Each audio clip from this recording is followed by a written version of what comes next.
ভিন্ন প্রসঙ্গে যেতে চাই, সেটা হচ্ছে জাতিসংঘের মানবাধিকার কমিশন বাংলাদেশে যেটা হতে যাচ্ছে, এটা নিয়ে আপনি জানেন যে দুটি ইসলামিক দল আপত্তি জানিয়েছে এবং এনসিপির পক্ষ থেকে একটা আপত্তি আমরা দেখেছি।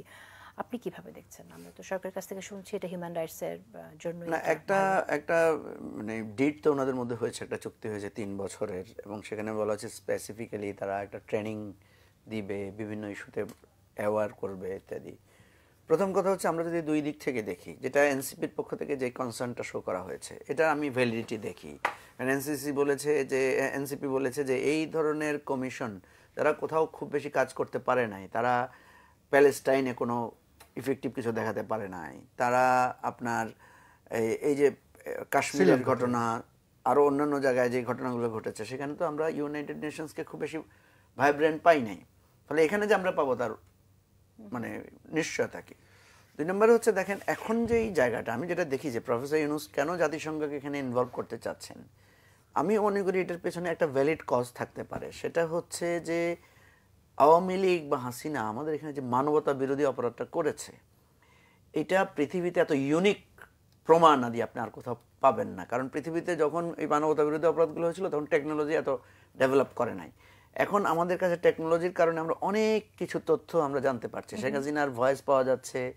দেখেন শেখ হাসিনার যে ভয়েস ভিডিও আছে এগুলো কিন্তু ওরা চেষ্টা করেছিল প্রথমে ডিনাই করার জন্য যে এটা বানোয়াট, এটা তৈরি করা ফেক, কিন্তু যখনই ইন্টারন্যাশনাল মিডিয়া এটাকে রিকগনিশন দিয়েছে তখনই কিন্তু এটা একটা মানে ওয়েভ তৈরি করেছে।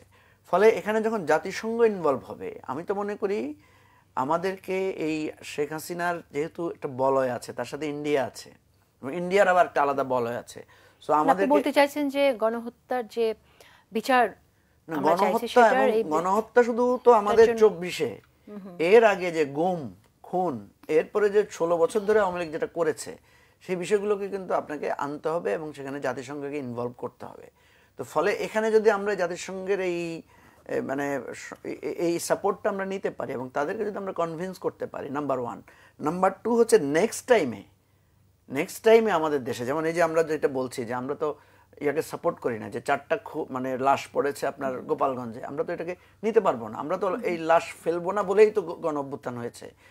আর কোনো মায়ের বুক খালি হবে না, এটাই তো প্রত্যাশা। শহীদদের পরিবার দেখবেন সবাই একই কথা বলছে। সো এখানে আপনি বলছেন যে জাতিসংঘ মানবাধিকার কমিশনের অফিস বাংলাদেশে থাকলে কোথাও বাংলাদেশে আর কখনো বিচার না, আমি সেটা বলছি না।